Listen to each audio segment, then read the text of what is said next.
সুধী দর্শক সবাইকে আন্তরিক শুভেচ্ছা জানিয়ে শুরু করছি এরিয়ান বাংলা সরাসরি সম্প্রচারিত স্বাস্থ্য বিষয়ক অনুষ্ঠান সুস্থ থাকুন। আপনাদের সাথে রয়েছে আমি ডাক্তার তানিয়া রহমান মিতুল। দর্শক, আজ আমরা খুব গুরুত্বপূর্ণ বিষয় নিয়ে কথা বলবো হৃদরোগ এবং তার সমাধান নিয়ে। আমাদের সাথে আজ এদেশের একজন স্বনামধন্য সুচিকিৎসক উপস্থিত রয়েছেন। আমাদের সাথে রয়েছেন ডাক্তার মোহাম্মদ শফিকুর রহমান পাটোয়ারি, সহযোগী অধ্যাপক কার্ডিওলজি বিভাগ, সেই সাথে তিনি বিভাগীয় প্রধান কার্ডিওলজি বিভাগের কুর্মিটোলা জেনারেল হাসপাতাল। দর্শক, আমাদের এই আলোচনায় আপনারা অংশগ্রহণ করতে পারেন। আমাদের স্ক্রিনে দেখানো নাম্বারে ফোন করার মাধ্যমে অবশ্যই অনুরোধ করব ফোন করার সময় টিভির ভলিউমটি একটু কমিয়ে নেবার জন্য। স্যার, প্রথমে অনুষ্ঠানের পক্ষ থেকে আন্তরিক শুভেচ্ছা, কেমন আছেন? জি, আলহামদুলিল্লাহ ভালো আছি। আর দর্শকদেরকে আমার পক্ষ থেকে আন্তরিক অভিনন্দন। স্যার, আমরা আসলে হৃদরোগ নিয়ে কথা বলবো, তো এই কথাটা শুনলে তো আমরা সবাই হার্টের সমস্যা সবাই খুব ভয় পাই। কি ধরনের সমস্যা নিয়ে কিংবা কি ধরনের রোগ আসলে আপনারা পান বেশি হৃদরোগে আক্রান্ত হন আমাদের দেশের রোগীরা? আমরা জানি যে হার্টের সমস্যাতেই অধিকাংশ মানুষ মৃত্যুবরণ করে। যেমন বাংলাদেশে একটি স্টাডি থেকে দেখা যায় যে সেকেন্ড মৃত্যুর কারণই হচ্ছে হৃদরোগজনিত সমস্যা। তাহলে দেখা যাচ্ছে যে অধিকাংশ মানুষই মৃত্যুবরণ করেন হার্টের সমস্যার জন্য। আমাদের দেশে যে রোগগুলি সবচেয়ে কমন তার ভিতরে অন্যতম হচ্ছে হার্টের রক্তনালী ব্লকজনিত হৃদরোগ, যার একটি প্রকাশ পায় হচ্ছে হার্ট অ্যাটাকের মাধ্যমে। এছাড়াও আমরা দেখি যে বাতজনিত হার্টের ভালভের সমস্যা অথবা হার্টের ভালভের বিভিন্ন কারণে হার্টের ভালভের সমস্যা হয়, এই রোগগুলো আমরা পাই। আরেকটা গ্রুপ পাওয়া যাচ্ছে হলো জন্মগত হৃদরোগ, যেমন হার্টের দেখবেন ছিদ্র থাকে বলে যে atrial septal defect, ventricular septal defect, যেগুলো হচ্ছে জন্মগত, জন্ম থেকেই হার্টের এই সমস্যা নিয়ে শিশু জন্মগ্রহণ করে। এছাড়াও আমরা যে রোগগুলো পাই তার ভিতরে হচ্ছে উচ্চ রক্তচাপজনিত হার্টের সমস্যা, হার্টের মাংসপেশিতে সমস্যা, যেমন মায়োকার্ডাইটিস বা কার্ডিওমায়োপ্যাথি, যেমন ডেঙ্গু রোগ হচ্ছে না, এই ডেঙ্গু ভাইরাসেও হার্টের মাংসপেশিকে আক্রমণ করে, যার জন্য হচ্ছে কার্ডিওমায়োপ্যাথি নামক বা মায়োকার্ডাইটিস এই ধরনের সমস্যা হতে পারে। এছাড়া আমরা দেখি যে হার্টের যে হৃদস্পন্দন, আমরা জানি যে 60 থেকে 90 বার প্রতি মিনিটে হার্ট বিট করে থাকে এবং প্রতিদিন 1 লক্ষ বার কিন্তু আমাদের হার্ট বিট করে থাকে। তো এই যে বিট করাটা যে হার্টের যে গতিটা না, এর ভিতরেও কিছু ছন্দ পতন হয়, যাকে আমরা এরিথমিয়া বলি। এরিথমিয়া একটি কিন্তু বড় সমস্যা হার্টের পেরিকার্ডিয়াম বাইরের যে আবরণী থাকে সেই আবরণীতেও কিছু সমস্যা হয়। তারপর হার্টের ভিতরে ইনফেকশন হতে পারে, রক্ত জমাট বাঁধতে পারে, টিউমার হতে পারে। তবে সবচেয়ে কমন যে সমস্যাগুলো আমাদের দেশে আমরা পাচ্ছি সেটা হচ্ছে হার্টের রক্তনালী ব্লকজনিত হৃদরোগ, আর হচ্ছে হার্টের ভালভের সমস্যা এবং জন্মগত হৃদরোগ। এর পাশাপাশি আমরা দেখি যে অনেক সময় রুগীরা বলেন যে হার্ট ফেলিউরের সমস্যা, যেমন হার্টের কার্যক্ষমতা কমে গেলে আমরা যেটাকে বলি হার্ট ফেলিউর এরিথমিয়া, এই রোগগুলি আমরা সবচেয়ে বেশি পেয়ে থাকি। খুব সুন্দর করে স্যার বুঝিয়ে বললেন। এবার জানতে চাইবো স্যার, প্রথমে যেটা বললেন যে ব্লকজনিত কারণে যে হৃদরোগ, স্যার এটা আসলে রোগীরা কি ধরনের প্রেজেন্টেশনে আপনাদের কাছে আসে, কি সমাধান আপনারা দেন? যেমন হার্টের ব্লকজনিত হৃদরোগ আমি প্রথমেই বলেছি যে বাংলাদেশে সবচেয়ে কমন এবং সারা পৃথিবীতেই সবচেয়ে বেশি মানুষ মারা যায় হচ্ছে হার্টের রক্তনালী ব্লকজনিত হৃদরোগের কারণে। এবং এই হৃদরোগটা কেন হয়? হার্টের 2টি রক্তনালী থাকে আমরা জানি, একটা হচ্ছে ডান দিকের রক্তনালী বা রাইট কর্নারি আর্টারি, আর একটা হচ্ছে বাম দিকের লেফট কর্নারি আর্টারি। এই রক্তনালীগুলো হার্টের মাংসপেশিতে অক্সিজেন এবং পুষ্টি সরবরাহ করে থাকে, এবং এই রক্তনালী গায়ে চর্বি জমে বা কোলেস্টেরল জমে ব্লক তৈরি হয়, সেখানে একটা চর পড়ার মতো হয়। তখন যদি এর পরিমাণ অনেক বেড়ে যায় তখন স্বাভাবিক রক্ত চলাচলে কিন্তু বাধাগ্রস্ত হয়। স্বাভাবিক রক্ত চলাচলে যখন বাধাগ্রস্ত হয় তখনই রোগী বুকে ব্যথার কথা বলেন। যেমন একটা রোগী হাঁটতেছেন, সে বলে যে আমি তো আগে 4 মাইল 5 মাইল হাঁটতে পারতাম, এখন কিন্তু ওই রকম হাঁটতে পারি না। আগে সিঁড়ি বেয়ে যেমন 4 তলা 5 তলা উঠে যেতে পারতাম, এখন কিন্তু 1 তলা বা 2 তলা উঠলেই আমি হাঁপিয়ে যাচ্ছি বা বুকে ব্যথা হচ্ছে। তাহলে দেখা যাচ্ছে যে কোনো কাজে বা যদি তার আগে যেভাবে করতে পারতেন এখন সেভাবে করতে পারছেন না, এতে বুকে ব্যথা হচ্ছে অথবা শ্বাসকষ্ট হয়। এই ধরনের লক্ষণগুলি হচ্ছে সাধারণত প্রাথমিক লক্ষণ হিসেবে আমরা দেখে থাকি। তাহলে দেখা যাচ্ছে হার্টের রক্তনালীতে যদি কোলেস্ট্রল জমে, যদি ব্লকের তৈরি হয়, সেই ব্লকের কারণেই কিন্তু রুগীর বুকে ব্যথা নিয়ে রুগী আসতে পারেন। তো এর ফলে দেখা যাচ্ছে কি অনেক সময় হার্ট অ্যাটাক নিয়ে রুগী আসেন। একেবারে 100% যদি রক্তনালীটা বন্ধ হয়ে যায় তখন হার্টের মাংসপেশিগুলো ইস্কিমিয়ার কারণে হার্টের মাংসপেশিগুলো কার্যক্ষমতা নষ্ট হয়ে যায়। তখন আমরা বলি কি হার্ট অ্যাটাক বা মায়োকার্ডিয়াল ইনফাকশন আমরা বলি। এবং হার্ট অ্যাটাকের যদি সঠিক সময়ে চিকিৎসা নেওয়া না যায় দেখা যায় যে অনেক পেশেন্টই কিন্তু অল্প সময়ের ভিতরে মৃত্যুবরণ করেন। এছাড়াও আমরা পাই স্ট্যাবল অ্যাঞ্জিনা, ওনার হার্টের সমস্যা আছেন এই নিয়ে কিন্তু চলাফেরা করতে পারেন, কাজ করলে ব্যথা হয়, রেস্ট নিলে কমে যায়, যেটাকে আমরা বলি স্টেবল এনজিন। অনেক সময় মাইক্রো ইনফাকশন আমরা বলেছি, অনেক সময় দেখা যায় যে হার্টের কার্যক্ষমতা আস্তে আস্তে ধীরে ধীরে কমে যেতে থাকে, তখন আমরা তাকে বলি ইসকেমিক কার্ডিওমায়োপ্যাথি, মানে হার্টের মাংসপেশির কার্যক্ষমতা কমে যায়। তাহলে দেখা যাচ্ছে যে রক্তনালী যদি ব্লক হয়, রোগী বিভিন্নভাবে কিন্তু আসতে পারে, বুকে ব্যথা নিয়ে, হার্ট অ্যাটাক নিয়ে, অথবা শ্বাসকষ্ট নিয়ে, মানে হার্ট ফেলিওর নিয়ে রোগী আসতে পারে। স্যার, এই যে রক্তনালীতে ব্লকজনিত কারণে বিভিন্ন ধরনের সমস্যা হচ্ছে, সমাধানটা কোথায়? সমাধান যদি আমরা জানতে চাই, তাহলে আমাদের প্রথমে জানতে হবে কেন এই সমস্যাটা হচ্ছে, এর জন্য কে কে দায়ী। যেমন আমরা জানলাম যে কোলেস্টেরল জমে হার্টের রক্তনালীতে একটি চর পরে একটা ব্লকের মতো তৈরি হচ্ছে, তাহলে এই ব্লকের জন্য কে কে সহযোগী ভূমিকা পালন করে তাকে আমাদের আইডেন্টিফাই করতে হবে। যেমন আমরা প্রথমে দেখি যে যারা পুরুষ তাদের কিন্তু সবচেয়ে বেশি হয়, তাহলে পুরুষ মানুষের হওয়াটা রিস্ক বেশি।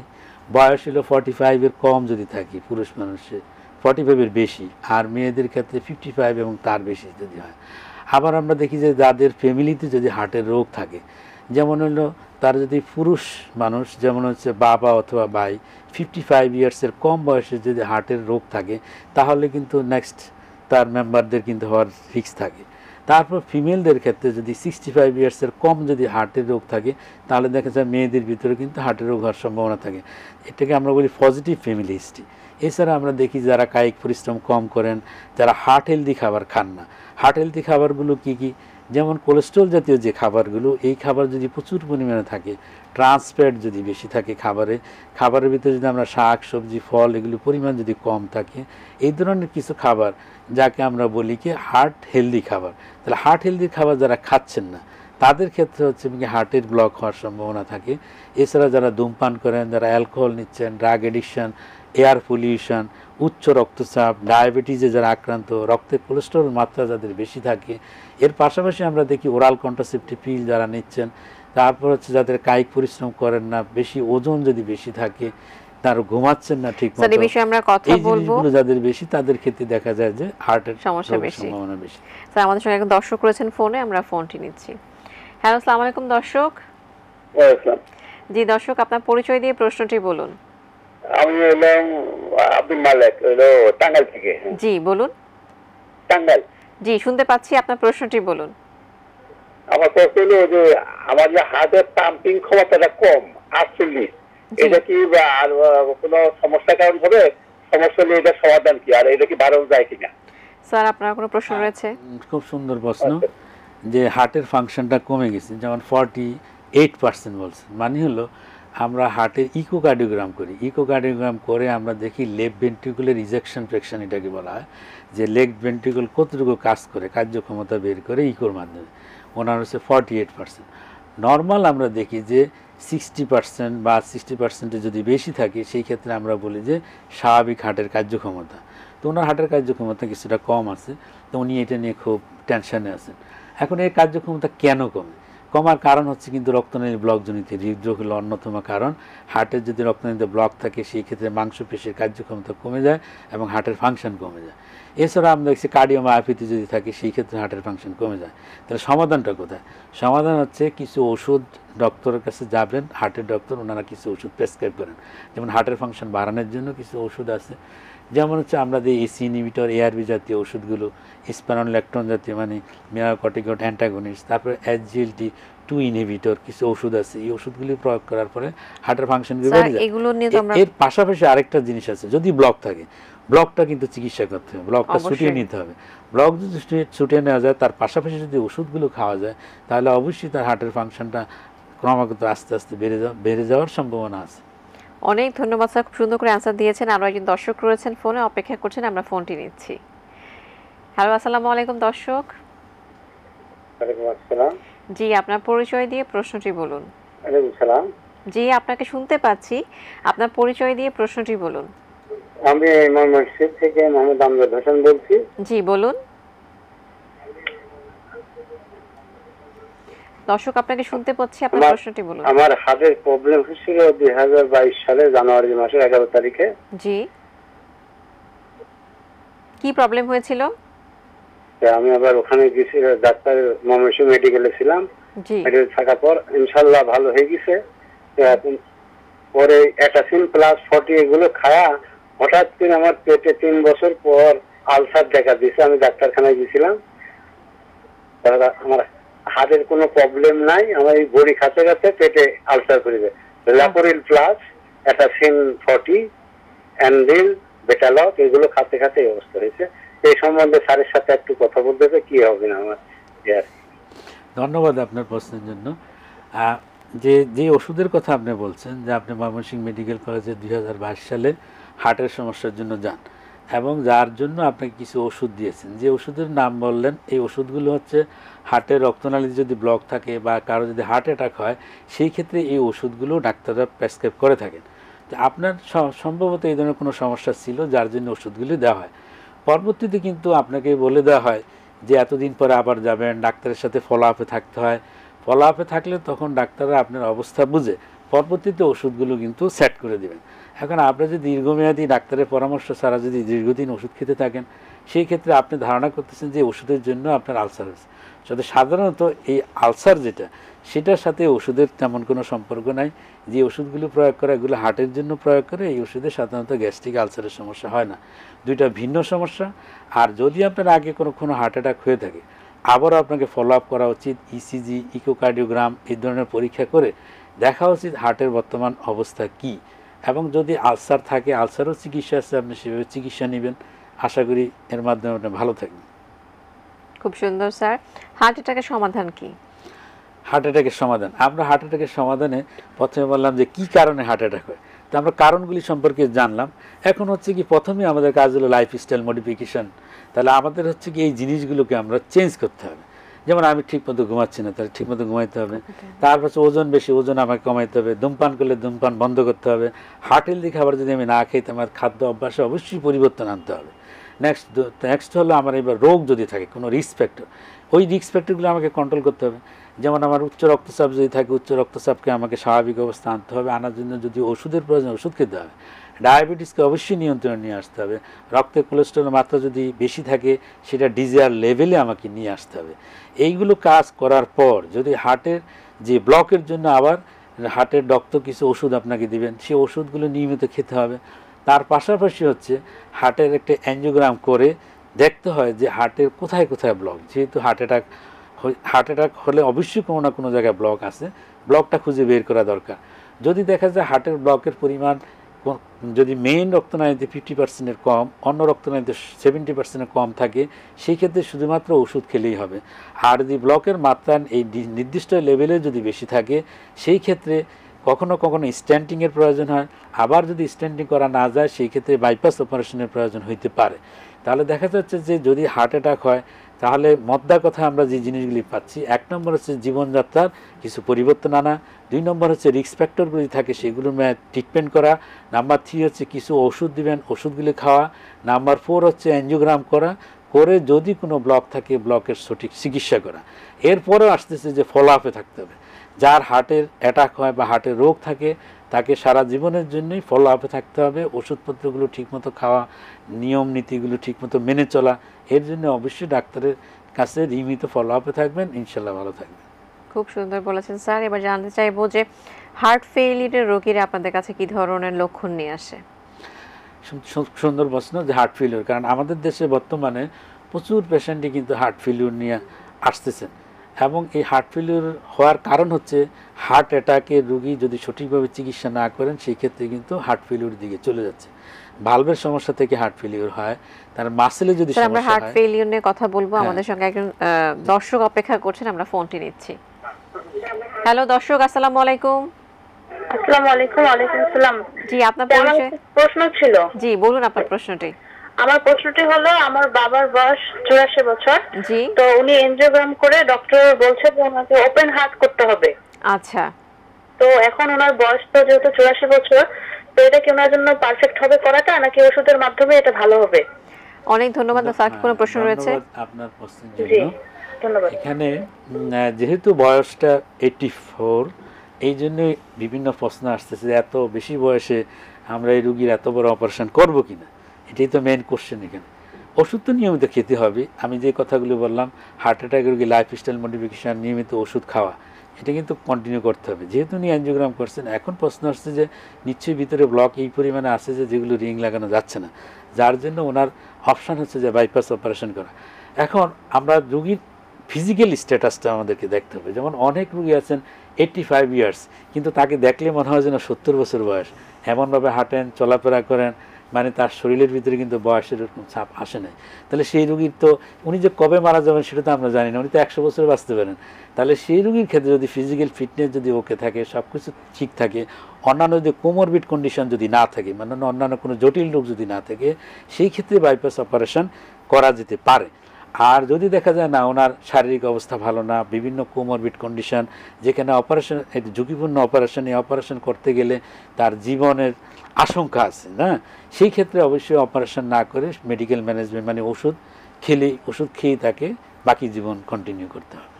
সুন্দর বলেছেন স্যার। আরও একজন দর্শক রয়েছেন ফোনে, আমরা ফোনটি নিচ্ছি। হ্যালো দর্শক, আসসালামু আলাইকুম।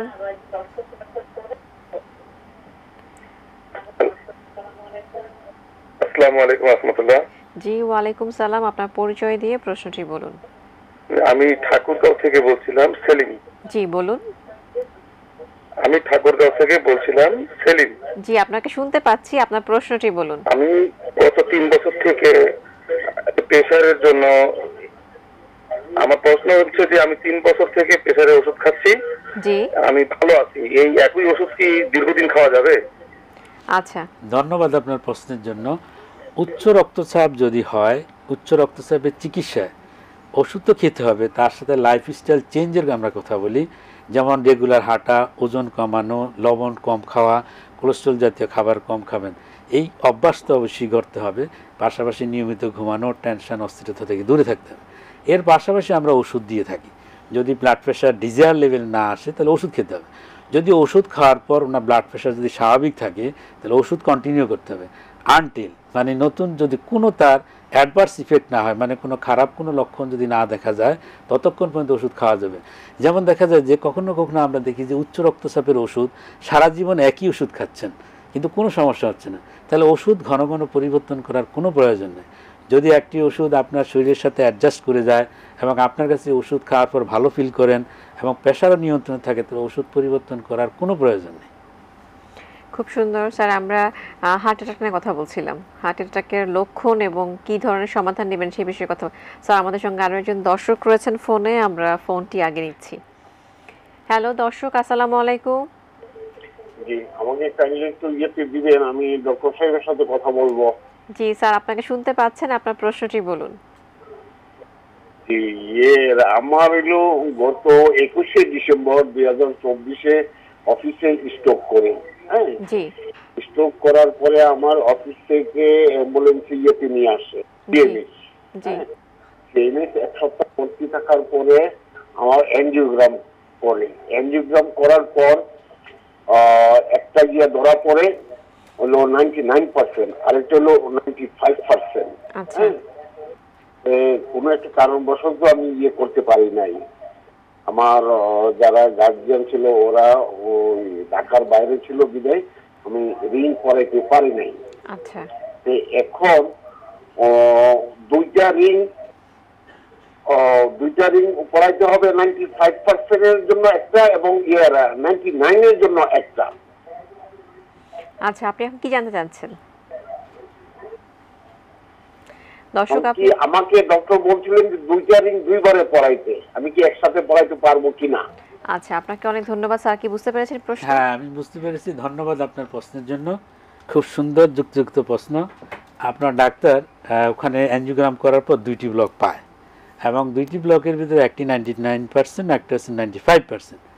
এখন সম্ভবত ডাক্তার 2টা স্টেজে করতে চাচ্ছেন, এটাকে আমরা বলি স্টেজ পিসিআই, মানে 2 স্টেজে। স্টেজ পিসিআই আমরা কখন করি? হার্টের ফাংশন যদি কম থাকে, কোমরবিড কন্ডিশন থাকে, সে সমস্ত ক্ষেত্রে কখনো কখনো স্টেজ প্রসিডিউর করা হয়। মানে প্রথমে একটা রক্তনালীতে রিং লাগানো হয়, পরবর্তীতে 2 সপ্তাহ পর বা কিছুদিন পর আরেকটা রক্তনালীতে রিং লাগাই, থেকে আমরা বলি স্টেজ পিসিআই। যদি যিনি আপনাকে দেখছেন, যে ডক্টর, ওনার কাছে 2 স্টেজ পিসিআইটা আপনার জন্য সেফ মনে হচ্ছে বলে উনি এই জিনিসটা করতে চাচ্ছেন। কখনো কখনো আবার আমরা 2টা 3টা স্ট্যান্ড একইভাবে একত্রেই লাগিয়ে দিই, সেই ক্ষেত্রে রোগীর যদি কন্ডিশন ভালো থাকে, শারীরিক কন্ডিশন, ব্লাড প্রেশার অ্যালাউ করে, কোনো জটিলতা হওয়ার সম্ভাবনা কম থাকে, সেই ক্ষেত্রে কিন্তু আমরা একযোগে 2-3টা রিংও কিন্তু একত্রে লাগাই। আবার কখনো কখনো এইভাবেও আমরা রিং লাগাই, যেমন একটা রক্তনালীতে আজকে লাগাইলাম এবং আমরা দেখি হার্টের সিচুয়েশনটা কী হয়, বিহেভটা কীরকম হয়, তার পরবর্তীতে আমরা করি 1 সপ্তাহ বা 2 সপ্তাহ পর আরেকটা রিং লাগিয়ে দিচ্ছি। কিন্তু এইভাবে আমরা এই স্ট্যান্ডিং করি, যেটাকে স্টেজ পিসি আমরা বলি। তো আপনার ডাক্তার যেহেতু আপনাকে একটার পর আরেকটা লাগাইতে বলছেন, ডাক্তারের পরামর্শটাই নেওয়াটা মনে হয় সবচেয়ে ভালো। খুব সুন্দর স্যার। আমাদের সঙ্গে আরো একজন দর্শক রয়েছেন ফোনে, আমরা ফোনটি নিচ্ছি। দুঃখিত, লাইনটি কেটে গিয়েছে স্যার। আমরা হার্ট অ্যাটাকের সমাধান নিয়ে কথা বলছিলাম। হ্যাঁ, খুব সুন্দর। হার্ট ফেলিয়ারের সমাধান নিয়ে হার্ট কথা ফেলিয়ার, বলছিলাম। হার্ট ফেলিয়ার আমরা যে কারণগুলো আমরা বললাম, যে হার্টের রক্তনালী ব্লকজনিত হৃদরোগ, হার্টের ভালভের সমস্যা, হার্টের মাংসপেশির সমস্যা যদি থাকে, তাহলে দেখা যাচ্ছে যে এবং উচ্চ রক্তচাপও কিন্তু একটি কারণ হার্ট ফেলিয়ারের জন্য। এবং হার্ট ফেলিয়ার হলে রুগী দেখবেন শ্বাসকষ্ট নিয়ে আসে। হসপিটালে আমরা দেখি যে অনেক শ্বাসকষ্ট নিয়ে রুগী আসেন এবং রুগী বসতে পারেন না, শুইতে পারেন না, এরকম একটা সিচুয়েশন থাকে এবং অনেক সময় মুখে লালা আসতে থাকে হার্ট ফেলিয়ার যদি হয়। এটা হচ্ছে acute heart failure. Chronic heart failure হলো দীর্ঘমেয়াদী, যেটা স্টেবল অবস্থায় আসার পর একিউট হার্ট ফেলিয়ার। তখন হচ্ছে কি ওনার হার্ট তেমন কাজ করে না, কম কাজ করে, যার জন্য বেশি হাঁটতে পারেন না, দুর্বল লাগে, বেশিরভাগ শুয়ে থাকতে হয়, হাঁটতে গেলে শ্বাসকষ্টের মতো হয়, এই ধরনের একটা সিচুয়েশন। এই রোগীগুলোকে আমরা বলি হার্ট ফেলিয়ার রোগী। হার্ট ফেলিয়ার রোগীদের ক্ষেত্রে স্যার আমরা হার্ট ফেলিয়ার নিয়ে কথা বলবো। একজন দর্শক রয়েছেন ফোনে, ফোনটি নিচ্ছি। হ্যালো দর্শক, আসসালামু আলাইকুম। ওয়ালাইকুম আসসালাম। জি, আপনার পরিচয় দিয়ে আপনি প্রশ্নটি বলুন। হ্যালো। জি, আপনাকে শুনতে পাচ্ছি। আপনার পরিচয় দিয়ে প্রশ্নটি বলুন দর্শক। ওই যে আমার ধরেন এই আমি বলছিলাম কাজীপুর সিরাজগঞ্জ থেকে। জি বলুন। কাজীপুর সিরাজগঞ্জ থেকে বলছিলাম। শুনতে পাচ্ছি, আপনার প্রশ্নটি বলুন। আচ্ছা, বিষয় হলো যে আমি ইকো করছি, ধরেন তেমন কোনো কিছু ধরা পড়ে নাই, কিন্তু খালি খালি আইডিয়া থাকে, বুঝছেন? এখন কি করা লাগবে আমার? কমপ্লেইনটা, আপনার সমস্যাটি কি? আপনার সমস্যাটি যদি আবার বলতেন। সমস্যাটা খালি আইডিয়া থাকে, কিন্তু ইকো করছি, ইকোতে কোনো কিছু ধরা পড়ে না। ইকোতে কোনো কিছু ধরা পড়ে না স্যার? সমস্যাটা না, কোনো কিছু ধরা পড়ে না, কিন্তু ধরেন আপনার সমস্যা মনে হয় খালি। সমস্যা কি হাঁপিয়ে যাচ্ছেন? জি, হাঁপিয়ে ওঠেন। হাঁপিয়ে ওঠেন, হাঁপিয়ে ওঠেন, কিন্তু ইকোতে কোনো কিছু খালি ধরা পড়ে না। থাকে, খালি দরকার থাকে, মানে কি যে হাওয়া ওঠে খালি, শুধু হাঁপিয়ে ওঠেন কিন্তু। ধন্যবাদ আপনার প্রশ্নের জন্য। হাঁপিয়ে ওঠার অনেকগুলো কারণ আছে। হার্টের সমস্যা হলো একটি কারণ। যেমন যদি রক্তশূন্যতা থাকে তাহলে কিন্তু আমরা হাঁপিয়ে যাই। থাইরয়েডের যদি সমস্যা থাকে, যেমন হাইপোথাইরয়েড, হাইপারথাইরয়েড, এন্ডোক্রাইন একটি ডিজিজ, সেই রোগেও কিন্তু আমরা হাঁপিয়ে যাচ্ছি। তা ভিটামিন ডি, বর্তমানে কিন্তু ভিটামিন ডির পরিমাণ অনেকেরই আমরা দেখি কম থাকে। ভিটামিন ডি যদি কম থাকে সেই ক্ষেত্রে কিন্তু কিছুক্ষণ একটু হাঁটলেই দেখা যাচ্ছে হাঁপিয়ে যাচ্ছে, কিন্তু তার রক্তনালীতে কোনো ব্লক নাই। হার্টের সমস্যা ছাড়াও অনেকগুলো কারণ আছে হাঁপিয়ে যাওয়ার। সুতরাং আপনি একজন মেডিসিন বিশেষজ্ঞের শরণাপন্ন হওয়া উচিত এবং এই সমস্ত ব্যাপার নিয়ে আলাপ করে যে এটা সমাধান খুঁজে বের করা উচিত। যেমন একটা হচ্ছে রক্তশূন্যতা, থাইরয়েডের কোনো প্রবলেম আছে কিনা, ইলেকট্রোলাইট ইমব্যালেন্স যদি থাকে সেই ক্ষেত্রে ভিটামিন ডি কম আছে কিনা, রেসপিরেটরি কিছু ডিজিজ থাকে, ফুসফুসের বিভিন্ন ধরনের রোগের কারণেও কিন্তু হাঁপিয়ে যায়। তাহলে ওনাকে অবশ্যই খুঁজে দেখা দরকার এই সমস্ত কোনো রোগ আছে কিনা। খুঁজলে অবশ্যই কোনো না কোনো একটা সমাধান অবশ্যই পাবেন, কারণ হাঁপিয়ে যাওয়াটা তো স্বাভাবিক নয়। আমরা সবাই তো একটা স্বাভাবিক মানুষ, কিন্তু হাঁপায় না, সে হাঁটলে হাঁপাবে না, সিঁড়ি বেলে হাঁপাবে না, এটি কিন্তু স্বাভাবিক। তাহলে হাঁপিয়ে যাওয়াটা অবশ্যই অস্বাভাবিক একটি ঘটনা। এটার জন্য একজন মেডিসিন বিশেষজ্ঞের শরণাপন্ন হওয়া উচিত। খুব সুন্দর বলেছেন স্যার। আমরা আরো একটি ফোন নিচ্ছি। হ্যালো দর্শক, আসসালামু আলাইকুম। ওয়ালাইকুম আসসালাম। জি দর্শক, আপনার পরিচয় দিয়ে প্রশ্নটি বলুন। আসসালামু আলাইকুম। জি ওয়ালাইকুম সালাম, আপনার পরিচয় দিয়ে প্রশ্নটি বলুন। আচ্ছা আচ্ছা আচ্ছা, আমি স্যারের কাছে একটু প্রশ্ন করতে চাইতেছি। আমার 16 সালে। জি বলুন, শুনতে পাচ্ছি। হ্যালো, আসসালামু আলাইকুম। ওয়ালাইকুম আসসালাম, আপনার আমি প্রশ্ন। টাঙ্গাইল গাড়াল থেকে বলছি, টাঙ্গাইল থেকে। জি জি বলুন, শুনতে পাচ্ছি। আমার এই যে আমার 16 সালে স্ট্রোক করছিল তো, বুঝছেন? জি। আমি পিজিতে চিকিৎসা হওয়ার পরে আমি যে ওষুধ লিখে দিয়েছি, ওষুধ খেয়ে আজ পর্যন্ত এই পর্যন্ত আছি। আমাকে ওষুধ কি খাইতেই হবে? প্রচুর ওষুধ। আচ্ছা, স্ট্রোক করেছিল 2016 সালে, কিছু ওষুধ খাচ্ছেন এখন সেগুলো? ব্রেনে স্ট্রোক করেছিল আপনার? না, হার্টে স্ট্রোক করেছিল। ধন্যবাদ আপনার প্রশ্নের জন্য। আমরা স্ট্রোক বললে সাধারণত ব্রেনের স্ট্রোককে বোঝায়। হার্টেরটার ক্ষেত্রে আমরা যেটা বলি হার্ট অ্যাটাক বা মায়োকার্ডিয়াল ইনফাকশন। ধন্যবাদ ক্লারিফাই করার জন্য যে হার্টের মায়োকার্ডিয়াল ইনফাকশন, যেটা হার্ট অ্যাটাক, মানে আপনার হার্ট অ্যাটাকের পর আপনাকে প্রচুর পরিমাণে ওষুধ দেওয়া হয়েছে, আপনি এখন কি করবেন সেটা নিয়ে খুব হরিড। এখন ওষুধ এত বেশি কেন দেওয়া হয়? যেমন একটা হচ্ছে দেখা যায় অধিকাংশ হার্ট অ্যাটাকে যে রুগী থাকেন তার সাথে উচ্চ রক্তচাপ থাকে, কখনো কখনো ডায়াবেটিস থাকে, তারপর হচ্ছে কিডনির সমস্যা থাকে, বিভিন্ন ধরনের জটিলতা একত্রে থাকার কারণে তখন দেখা যায় ওষুধের সংখ্যা বেশি থাকে। সেই ক্ষেত্রে অবশ্যই আপনার ডাক্তারের সাথে আলাপ করে পরবর্তীতে ফলো আপে গিয়ে যে ওষুধগুলো আস্তে আস্তে কমে আনা যায় কিনা সেটার চেষ্টা করতে হবে। যেমন প্রথম যখন হার্ট অ্যাটাক হয় তখন অনেকগুলি ওষুধই কিন্তু দেওয়া হয়, পরবর্তীতে যখন দিন যেতে থাকে হার্টের কন্ডিশন ভালো হয় এবং বুকে ব্যথা যখন কমে যায় তখন অনেক ওষুধই কিন্তু আস্তে আস্তে বাদ দেওয়া যায়। সুতরাং আপনাকে ডাক্তারের শরণাপন্ন হতে হবে এবং ফলো আপে থাকতে হবে, ফলো আপে থেকে ওষুধগুলো আস্তে আস্তে কমে নিয়ে আসতে হবে।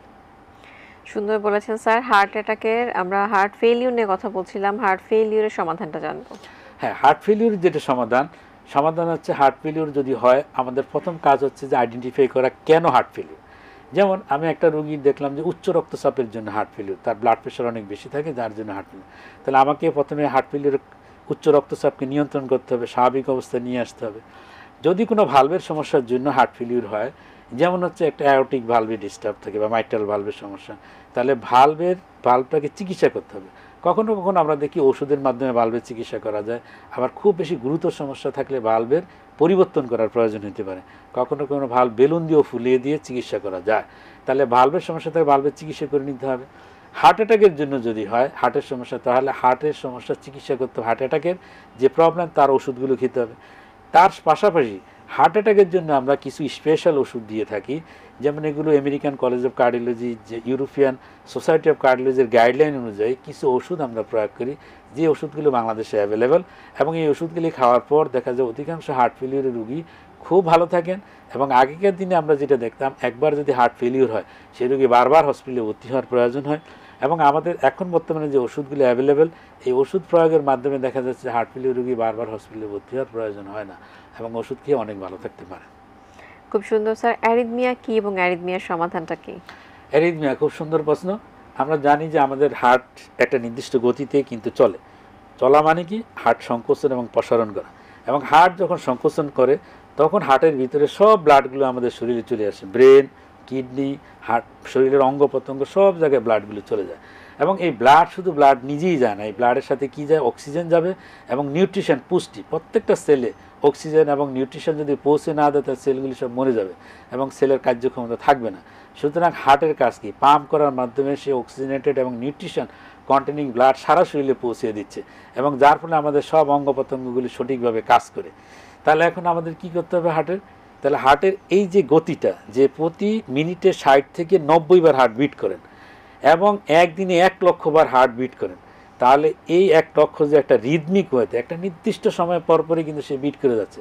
এখন এখানে যদি কোনো ধরনের গণ্ডগোল হয় যে নির্দিষ্ট সময় পরপর বিট করে না, ইরেগুলারলি হার্ট বিট করা শুরু করলো, হার্টের গতি থাকার কথা হচ্ছে 90 পর্যন্ত, সে হার্টের গতি হয়ে গেলো 120-30। আবার হার্টের গতি নিচেরটা হলে 60 পর্যন্ত থাকার কথা, তার গতি হয়ে গেলো 30 অথবা 28, 25 বা 30, এরকম কমে যেতে পারে, গতি বেড়ে যেতে পারে, ইরেগুলার হইতে পারে হার্টের গতি। তাহলে এই যে হার্টের গতিতে যে কমে যাওয়া, বেড়ে যাওয়া, ইরেগুলার হয়, একে আমরা বলি এরিথমিয়া, মানে হার্টের ছন্দপতন হয়ে গেল, তাই তো? এই ছন্দপতন যদি হয় তাহলে কীভাবে চিকিৎসা করি আমরা? যে প্রথমে আমরা একটা ইসিজি করি, যেটা সবাই তো দেখেনি ইসিজি কীভাবে করে। এই ইসিজিটা করার পর আমরা কিন্তু বুঝতে পারি এটা কী ধরনের এরিথমিয়া। তারপর আমরা ইকোকার্ডিওগ্রাম করি, ক্ষেত্র বিশেষ অন্যান্য পরীক্ষা নিরীক্ষা করে সঠিকভাবে রোগ নির্ণয় করার পর হার্টের যে ছন্দপতন থাকে এর কিন্তু চিকিৎসা সম্ভব। যেমন একেবারে যদি রেট কমে যায়, যেমন কারো হার্টের রেট 30 হয়ে গেল কমতে কমতে, এটাকে আমরা বলি কি হার্টের ইলেকট্রিক্যাল সিস্টেম থাকে একটা হার্টের নিজস্ব বিদ্যুৎ উৎপাদন কেন্দ্র, বিদ্যুৎ সাপ্লাই, এবং এটা মোটরের মতো কাজ করে, তার অবশ্যই কারেন্ট লাগবে, তো ওই কারেন্টের মাধ্যমে চলে। তো ওখানে যে বিদ্যুৎ উৎপাদন কেন্দ্র, ওখানে গণ্ডগোল লাগতে পারে, গণ্ডগোল লাগলে কিন্তু হার্টের গতি কমে যায়। তখন আমরা করি কি, তখন ওষুধের মাধ্যমে চিকিৎসা করা যায়। কখনো কখনো এটা যে পার্মানেন্ট সমস্যা থাকে, যে হার্ট রেট কমে যায়, যেমন complete heart block, 6 sinus syndrome, এই ধরনের রোগী কমে যায়, সেই ক্ষেত্রে অনেক সময় পার্মানেন্ট পেসমেকারের প্রয়োজন হয়। পার্মানেন্ট পেসমেকার হলো একটা ইলেকট্রিক্যাল ডিভাইস যেটা আমরা বুকের ভিতরে লাগিয়ে রাখি, এর মাধ্যমে হার্টের গতিকে স্বাভাবিক করা হয়। আবার দেখা গেলো হার্টের রেট অনেক বেড়ে গেলে হার্টের গতিকে কমানোর জন্য আবার ওষুধ আছে, ওষুধের মাধ্যমে আমরা হার্টের গতি কমিয়ে রাখতে পারি। কখনো কখনো হার্টের গতি অনিয়ন্ত্রিত হয় এবং হঠাৎ করে হার্টের গতি বেড়ে যেয়ে অজ্ঞান হয়ে পড়ে যেতে পারেন, যাকে আমরা বিটিবিএফ বলি। এই ধরনের সিচুয়েশান থাকলে আবার একটি মেশিন বসানো যায়, যেমন চামড়ার নিচে আমরা আইসিডি বসিয়ে দিই বুকের নিচে, এবং সে করে কি হার্টের গতিটাকে সে আইডেন্টিফাই করে, এবং এটা একটা ইলেকট্রনিক ডিভাইস, সে ওটাকে আইডেন্টিফাই করে কখনই সমস্যা হবে সাথে সাথে হার্টকে শক দিয়ে হার্টকে স্বাভাবিক অবস্থায় ফিরিয়ে নিয়ে আসতে পারে। তাহলে দেখা যাচ্ছে এরিথমিয়ার জন্য কিন্তু মেডিসিন ট্রিটমেন্ট ওষুধের মাধ্যমে চিকিৎসা করা সম্ভব, আবার হচ্ছে কিছু ডিভাইসের মাধ্যমে কিন্তু আমরা এই রোগের চিকিৎসা করতে পারি। স্যার খুব সুন্দর বলেছেন। একদম অনুষ্ঠানের শেষ পর্যায়ে চলে এসেছি। পরিশেষে এসে দর্শকদের উদ্দেশ্যে কিছু বলার জন্য অনুরোধ করব। ধন্যবাদ। সর্বশেষ আমি যে কথাগুলো বলবো সেটা হচ্ছে যে হৃদরোগ হচ্ছে একটি মারাত্মক স্বাস্থ্য সমস্যা বাংলাদেশের জন্য, শুধু বাংলাদেশ না সারা পৃথিবীর জন্য। অতএব হার্টের এই হৃদরোগ থেকে মানে হার্টের রোগ বা হৃদরোগ থেকে বাঁচার জন্য আমাদের কিছু উপদেশ মেনে চলা উচিত। 1 নম্বর হচ্ছে ধূমপান থেকে অবশ্যই মুক্ত থাকতে হবে, অ্যালকোহল অথবা অন্য কোনো ড্রাগ এডিকশন যদি থাকে সেতে দূরে থাকতে হবে, নিয়মিত আমাদেরকে ঘুমাইতে হবে, টেনশন অস্থিরতা, তারপর হচ্ছে যে টাইপ 1 পার্সোনালিটি কম্পিটিটিভ লাইফস্টাইল, যে অমুকের এই জিনিস আছে আমার কেন নাই, এ ধরনের কম্পারেটিভ এগুলো থেকে আমাদের দূরে থাকতে হবে। তার পাশাপাশি উচ্চ রক্তচাপ থাকলে নিয়ন্ত্রণ রাখা, ডায়াবেটিসকে নিয়ন্ত্রণ রাখা, রক্তের কোলেস্টেরল মাত্রাকে স্বাভাবিক রাখার মাধ্যমে আমরা হৃদরোগ থেকে মুক্তি পেতে পারি। আপনাকে স্যার অনেক ধন্যবাদ। সুধী দর্শক, আমরা যেটা জানলাম হৃদরোগের নানান জটিলতা রয়েছে এবং তার সমাধান রয়েছে। বিদায় নিচ্ছি, সুস্থ থাকুন থেকে আবারও দেখা হবে নতুন কোনো স্বাস্থ্য তথ্য নিয়ে। সে পর্যন্ত সবাই খুব ভালো থাকুন, এটিএন বাংলার সাথেই থাকুন। আল্লাহ হাফেজ।